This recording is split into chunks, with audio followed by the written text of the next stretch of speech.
നിങ്ങൾക്ക് വിമർശിക്കുന്നതിന് CPM-ന്റെ ആശയപരമായി നിങ്ങൾക്ക് എതിർക്കുന്നതിന് കമ്മ്യൂണിസ്റ്റ് ആശയങ്ങളെ എതിർക്കുന്നതിന് നിങ്ങൾക്ക് ശേഷി കുറവാകുമ്പോൾ സ്വാഭാവികമായും നിങ്ങൾ ഇങ്ങനെ ദുരാരോപണങ്ങളും കള്ളക്കഥകളും കെട്ടുകഥകളും പറഞ്ഞുകൊണ്ടേയിരിക്കും.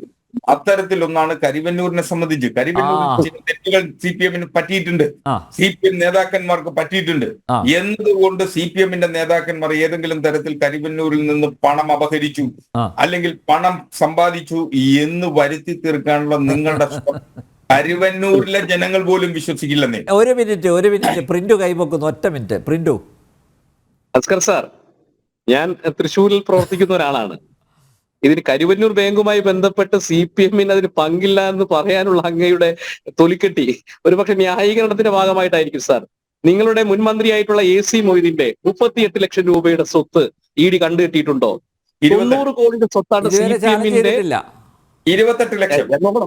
അതെ, വടക്കാഞ്ചേരിയുടെ കൗൺസിലർ കോടതി പോയോ? നിങ്ങളുടെ ബിജു സതീഷ് കുമാറിന് 5 ലക്ഷം മേടിച്ചിട്ടുണ്ട് സാർ. എന്തിനാ മേടിച്ചത്?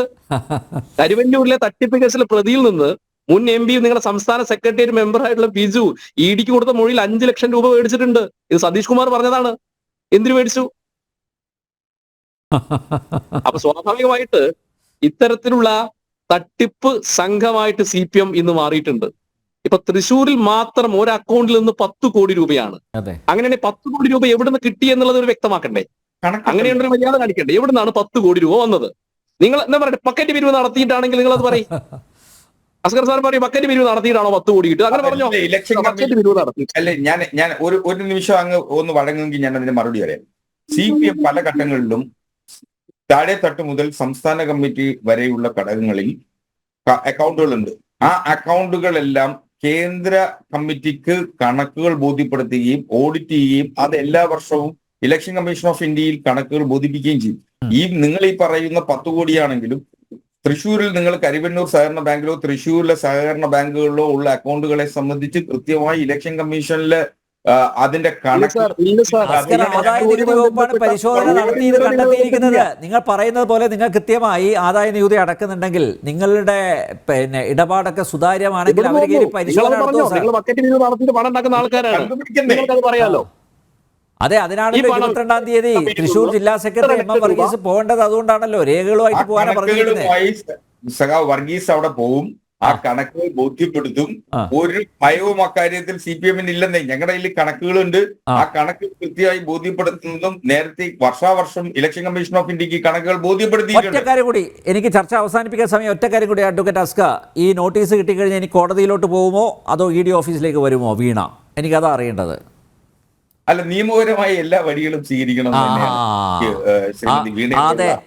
അതെ. അപ്പൊ താങ്കൾ ഒരു ഭാഗത്ത് പറയുന്നു ഏത് അന്വേഷണത്തെയും സ്വാഗതം ചെയ്യുന്നു, ഞങ്ങൾ തെറ്റൊന്നും ചെയ്തിട്ടില്ല. അങ്ങനെയാണ് സർ കോടതി പോവാതെ ഇതെല്ലാം പെട്ടെന്ന് നടക്കട്ടെ. എന്തിനാണ് ED-യെയും SFI-യെയും കൊണ്ട് ഇങ്ങനെ ഓടിപ്പിക്കുന്നത്? എല്ലാം പെട്ടെന്ന് കംപ്ലീറ്റ് ചെയ്യട്ടെ, പൂർത്തിയാക്കട്ടെ. തെറ്റ് ചെയ്തില്ല പിന്നെ എന്തിനാ ഭയക്കുന്നത്? അങ്ങനെയല്ല, ഒരു ഇതിൽ തെറ്റിൻ്റെതല്ലല്ലോ. ജനാധിപത്യ രാജ്യത്തിൽ നിയമപരമായ ഒരു പൗരനുള്ള അവകാശം, ആ അവകാശം ഉപയോഗിക്കുന്നതിന് യാതൊരു തടസ്സമില്ല. ഇപ്പൊ ED ഒരു നോട്ടീസ് നൽകി നാളെ ED-യുടെ മുന്നാകെ ഹാജരാകണമെന്ന് പറയുമ്പോൾ സ്വാഭാവികമായിട്ട് ആ അന്വേഷണത്തിന് ഏതെങ്കിലും തരത്തിൽ തർക്കങ്ങൾ ഉണ്ടെങ്കിൽ അതിന്റെ അപ്പലേറ്റ് അതോറിറ്റി അല്ലെങ്കിൽ അതിന് പോകാൻ കഴിയുന്ന സ്ഥലം എന്ന് പറയുന്നത് കോടതികളാണ്. കോടതിയിൽ വഴി അതിന്റെ നിയമവഴികൾ തേടുന്നതിന് യാതൊരു വിധമായിട്ടുള്ള തടസ്സവും അക്കാര്യത്തിൽ ഉണ്ടാവാൻ പാടില്ല.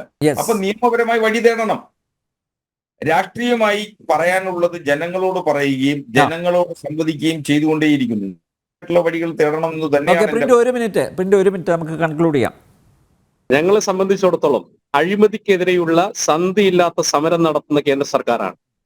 ആ കേന്ദ്ര സർക്കാർ ഈ കേരളത്തിലെ ഇത്തരത്തിലുള്ള അഴിമതിയെ ഞങ്ങൾ വെറുതെ, പ്രത്യേകിച്ച് CPM വ്യവസ്ഥാപിതമായി സ്ഥാപനവൽക്കരിക്കപ്പെട്ട അഴിമതിയുടെ കുത്തരങ്ങാണ്. കാരണം നമുക്കറിയാം, കേരളത്തിൽ തന്നെ ആദ്യമായിട്ടൊരു 100 കോടിയുടെ അഴിമതി കേൾക്കുന്നത് SSL ലാവലിനാണ്.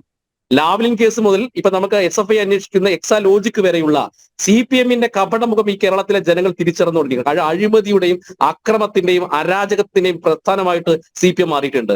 കാരണം ഇന്ന് നമുക്ക് പല കാലത്ത് EMS നമ്പൂതിരിപ്പാടിനെയും EK നായനാരെയും ഒക്കെ നമ്മൾ കേട്ടിട്ടുള്ളത് തന്റെ സ്വത്തും സമ്പാദ്യവും ഒക്കെ പാർട്ടിക്കും പ്രവർത്തകർക്ക് വേണ്ടി വിട്ടുകൊടുത്ത നേതാക്കന്മാർ എന്ന പേരിലാണ്. അതിൽ നിന്ന് പിണറായി വിജയനിലേക്കുള്ള പാർട്ടിയുടെ വലിയൊരു മാറ്റമുണ്ട്. ആ ഷിഫ്റ്റിംഗ് തന്നെയാണ് ഈ CPM എന്ന് പറയുന്ന പ്രസ്ഥാനത്തെയും ഇടതുപക്ഷത്തിന്റെയും വാട്ടർ ലൂ ആകാൻ പോകുന്ന ഒരു ഇലക്ഷൻ കൂടിയായിട്ട് ഇത് മാറുന്നത്. കരുവന്നൂർ ആയിക്കോട്ടെ, സ്വർണ്ണക്കടത്തായിക്കോട്ടെ, എക്സാലോജിക് ആയിക്കോട്ടെ, ഈ കേരളത്തിലെ ജനങ്ങൾ ചർച്ച ചെയ്യും. ഈ ചർച്ച ചെയ്ത കാര്യങ്ങൾ പ്രബുദ്ധരായ ജനങ്ങൾ തിരിച്ചറിയും. അത് ഇടതുപക്ഷത്തിനെതിരെയുള്ള ശക്തമായിട്ടുള്ള താക്കീതായിട്ട് ഈ കേരളത്തിൽ വോട്ടായിട്ട് മാറും എന്നുള്ളതാണ് ഞങ്ങളുടെ പ്രതീക്ഷ.